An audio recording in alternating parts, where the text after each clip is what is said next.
What is up, everyone? Welcome back to another episode here on the Roots Podcast. It is episode 9. This is the episode for April, and I hope you guys are going to enjoy this episode. I have a friend that I met from work about a year ago. I guess it was a year ago. Yeah. Okay. And yeah, I'm glad he's here. So this is Nash. Hi, guys. My name is Nash. I work with Sayer, and about a year in May, it will be about a year working with Sayer. And yeah, I am in school, in college, and work with Sayer. So what do you like to do in your free time? Well, I work and I go to school and I help out with the church. And so a lot of my time is taken up with that stuff. And when I'm not at work or at school doing schoolwork, I like to read sometimes. I like to play sports. I like to hang out with friends, play sports with friends. And what sports are those? Well, they're not really sports since I'm not like in high school anymore. But just really any kind of yard game that we can play, you know. Well, there's a little bit of information about this guy. So today we are discussing God's grace and mercy. And so the first question that I have is, what does grace or mercy mean to you? Yeah, well, I like to go by the Bible's definition of what things are, and I like to look in the scriptures for those definitions of what things are. And so grace is it's a tricky thing to look at, kind of, because there are different meanings for grace throughout the Bible. In the Old Testament, grace is typically defined, and I use the word defined because, you look at where the word is used. And so in the English Standard Version, now I'm going off the English Standard Version because it is not only one of the most popular translations by copies sold, it is one of the most accurate. You'd think, King James Version's pretty accurate because, you have thou and thee and stuff like that.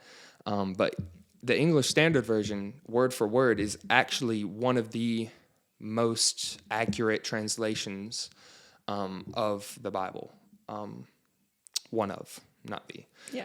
But it's the one that I grew up using. It's the one I feel comfortable using, and it's the one a lot of people use. I think it's the 4th most popular Bible translation in the world by copies sold. I'm pretty sure. Could be wrong, but I think I'm right. But all that to say, in the English Standard Version, the word grace appears in the Old Testament only 11 times, which is pretty weird because, Did you count all that? I have my ways, Sayer. But yeah, so the Old Testament, about 11 times it is used in the English Standard Version. And in each of those times, the word grace is used, typically translated to finding favor. God finding favor in someone, having grace with someone. You think of some examples of when Noah built an altar for God. God's grace shown upon him. Genesis 6:8. I'll turn to that real quick. Let's see. Genesis 6:8 says, "But Noah found favor in the eyes of the Lord," which is translated as grace as well in other translations. So typically in the Old Testament, grace is closely correlated with favor.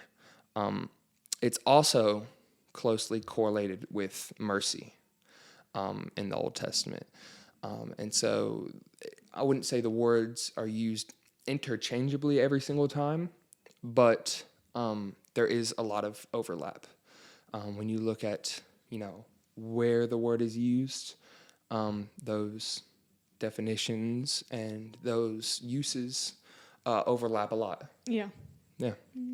In the New Testament, sorry. No, you're good. I'm just going off on a little tangent here. The New Testament is a little bit more. It's used about 123 times. And you counted all that? No, I didn't count all of it individually. But thought not. it is used about 123 times. If you want to go through and count, it'd be my guest. I No, have thanks. a book here. I'm good. But it's a lot more than the Old Testament. If you look at 11 to 123, it's more than 10 times the amount that the word is used. But when you think about it, it kind of makes sense because, the word grace, if you go into the root of the word, which I'm not going to here, but the word grace is a newer translation. It's not really rooted from Hebrew. It's more rooted from Greek. Okay.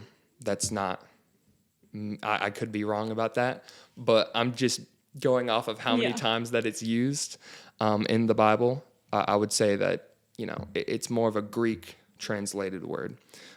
But in the New Testament, there's kind of a different translation for the word. Mm-hmm. So in the New Testament, we see someone showing grace to us, right? That person being Jesus.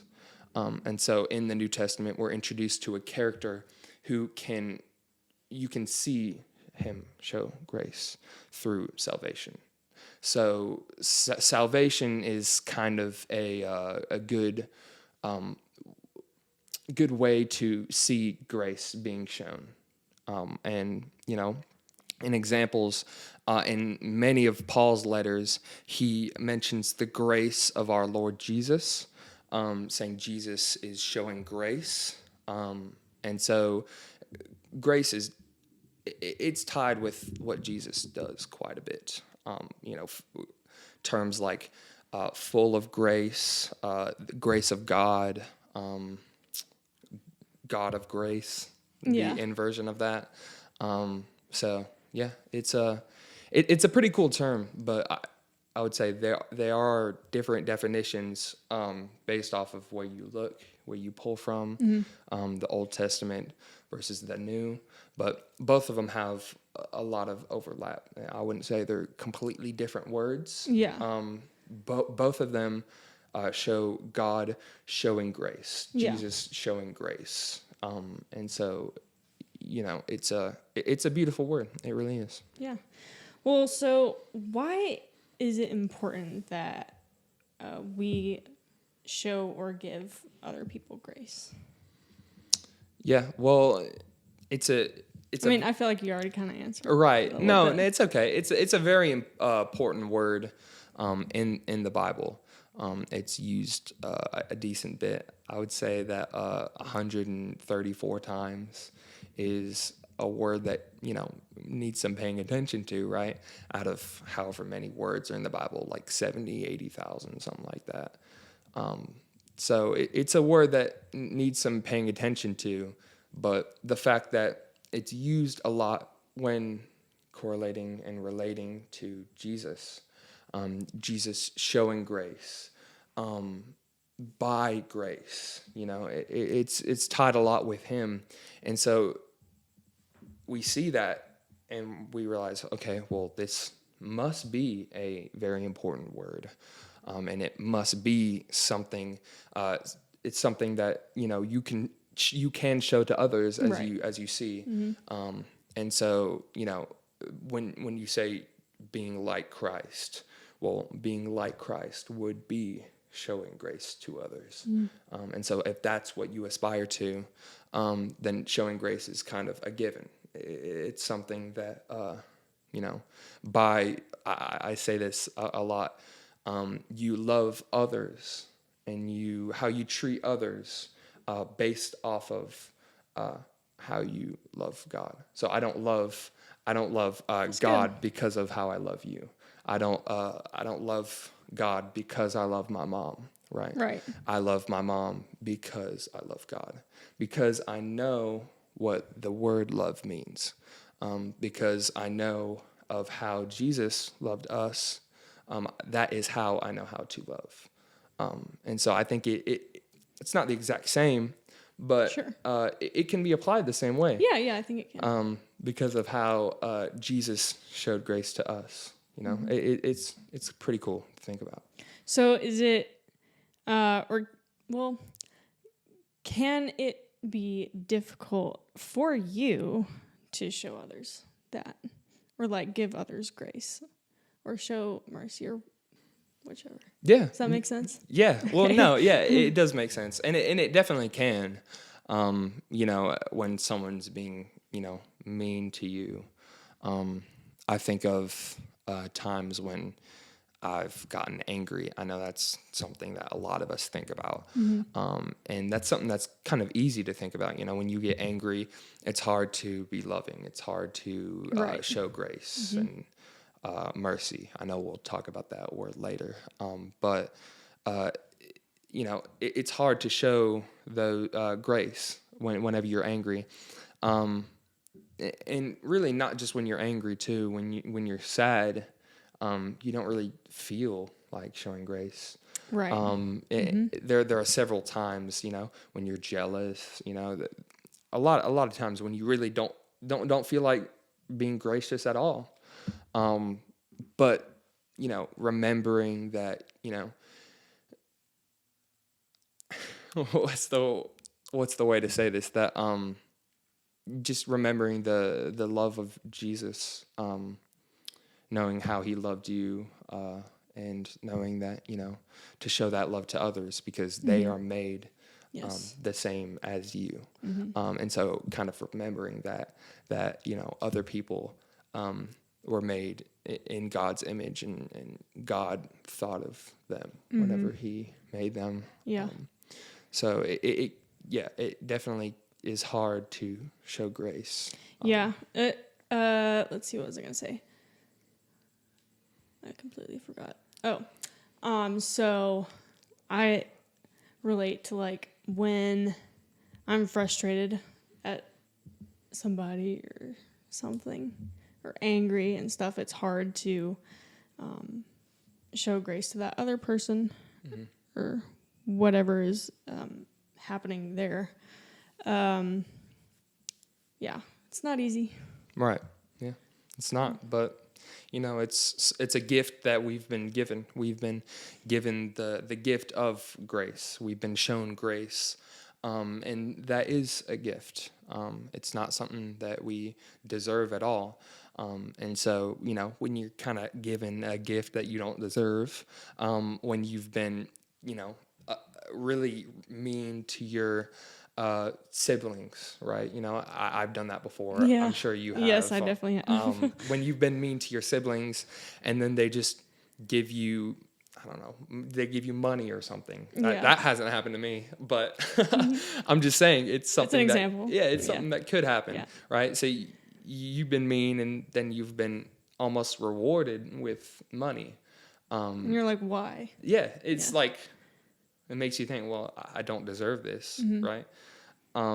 It's something that we don't deserve. Grace is not something we deserve. Yeah.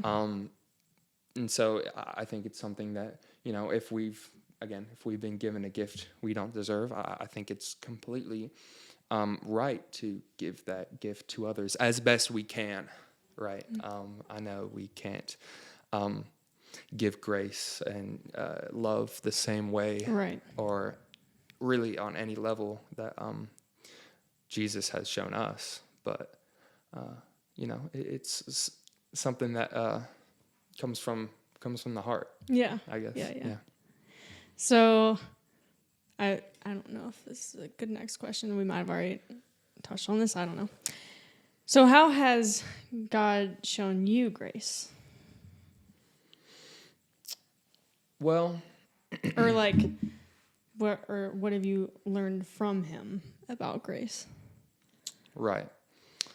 Well, I would say what I talked about earlier about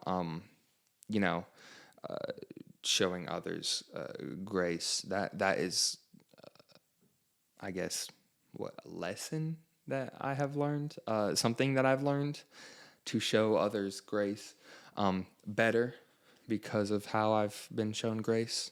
Yeah. And so, again, I'm not saying I'm perfect, and I'm not saying I show grace Well, every time, nobody for is. sure. There are times when I am frustrated and angry.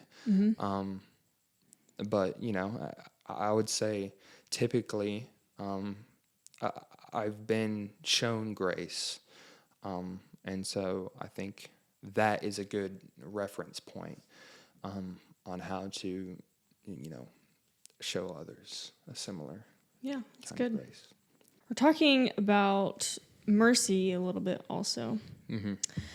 So what's the difference between grace and mercy? Right. Because they're kind of similar. Yeah. Well, they are very similar, Yeah. but there's like a little bit of difference. Right. Yeah. Well, when I was studying these words, grace and mercy, there was a lot of overlap when I was looking at the definition of the word. When I was looking at where the word was used, the words could be interchanged a lot. God showing grace, God showing mercy, Yeah. especially to someone. So there is a lot of overlap, but there is some difference. And so in order to find the differences, you'd have to say, okay, well, we've touched on what grace is. So what is mercy? Mercy, the word mercy in the ESV has been used a lot more than grace. In the Old That's Testament, it has been used 137 times. So that is more than grace has been used in the entire Bible. That's interesting. And that's just in the Old Testament. Yeah. And so in the Old Testament, mercy is typically used with showing love or compassion and being faithful. Yeah. And so I say showing love. It's showing mercy. You show mercy by being loving. I don't know if that's the best way to say that, but an example would be in Isaiah 63 verse 7. It says, the first line of that, I will recount the steadfast love of the Lord. And that's talking about God being loving, really. I mean, showing mercy on them. That line right there just kind of shows that the love is steadfast. I'm trying to dig deeper into this. You blanking a little bit? Yeah, a little bit. It's but okay. That's the Old Testament. Gotcha. And then the New Testament is pretty much the same definition. First, do you want to what do you want to guess where has this word been shown more, in the Old or the New Testament? Mercy. I'm gonna guess. I think you already said which one is used more in, but I already forgot. So, New Testament? Is it no? Old? It's the Old, okay. But it's not too far off. Not as far off as the first one. What are the numbers? You got the numbers? So the Old is 137, like I said. The New is about 71. Okay, well that's a big. It is a big difference, but it's not like the first one where it was 123 and 11, right? Yeah. So it's relatively similar, but the definition stays kind of the same. It's with compassion, and then there's some pity in there too. But where it's used is different. I don't know if I have it marked in my Bible, but I know Romans 11. Romans 11:30 and 2 Corinthians 4:1 shows this. I don't think I have it marked. Let me see. No, I have something else marked. But yeah, basically, the big difference between the two is mercy is shown through love, and grace is shown through favor. I guess mercy is shown in love, and grace is shown through favor, typically. Now, that's not a cut and dry definition, but It's a definition. yeah, it's typically that's kind of the difference. I would say between the two. That's the best answer I could give you. So how is showing mercy a bit different from showing grace? Right. Well,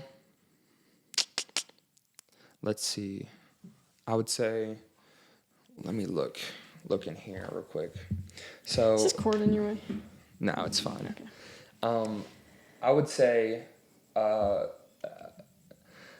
let's look at grace again. Okay. Ephesians 2:8-9. You've probably heard this before. For grace you have been saved through faith, and this is not of your own doing; it is a gift of God, not as a result of works, so that no one may boast. So by grace, you have been given a gift. And so that is through love. You have been given a gift. You wouldn't give someone a gift. Like I said earlier, you typically wouldn't expect someone to give you a gift when they're upset. Right. But, given a gift is kind of, you've been thought of, right? When you give someone a gift, you don't typically just walk down the street and, give someone a present. Right. Some random person that you don't know. Yeah. Right. You have been thought of on your birthday when you get a gift. It's your birthday. Obviously, you've been thought of. It's your day. Your day. But yeah, typically you're thought of. It's intentional, right? So that's that aspect of showing favor. And then as far as mercy goes. Mercy is it's a gift as well, but typically shown through different means. We'll see, and I could pull up another. I could pull up another reference, but Sure, if you want. Romans 11:30. For just as you were at one time disobedient to God, now you have received mercy because of their disobedience. Yeah. And so I didn't finish the whole passage, but receiving mercy is through love. Yeah, that's good. I feel like I'm beating this definition down, but I just wanted to give a couple examples of where they're used. And, no, that's good though. You guys can do your own research Do your own research. How many times, if you come up with a different number than me, let us know. Give it to Sayer. Yeah. Okay. So the last question that I have written down is, what is your favorite piece of advice that you have been given? Or what advice would you give to anyone? That's a good question. It's not something that you typically think about. I'm not given straight advice very much. Yeah, me neither. So I really had to think about this, but it made me think back to this one quote that I heard from this man named Tommy Harris, I think is what his name is. I wouldn't know. But he said, death is not what happens in life. Sorry, I already messed the quote up. Death is what happens in life, not to life. Which, thinking about this quote, it's just like really profound, because it shows you're not working to death. Your life that you live, death is not a result of your life. You live and then you die, and then you have something after death. And so death is, I guess, the life you live on earth. Death could be an ending of you physically living here. Right. But death is not the result. Death is an event that happens in your life. And so if you think about it, if you work your whole life towards death, accumulating as much money as you possibly can before you die, right? Yeah. Living the best life you can before you die, right? You're working to a point in your life. That's like, if I want to say, hey, I want to get as much money as I can before Tuesday, or I want to live the best life I can before Tuesday. Tuesday's tomorrow, so I guess you could say Friday would be a better day. Okay. I want to live the best life I can till Friday, right? And then once Friday hits, then it's Saturday, and you're like, okay, well, what do I do now? Right.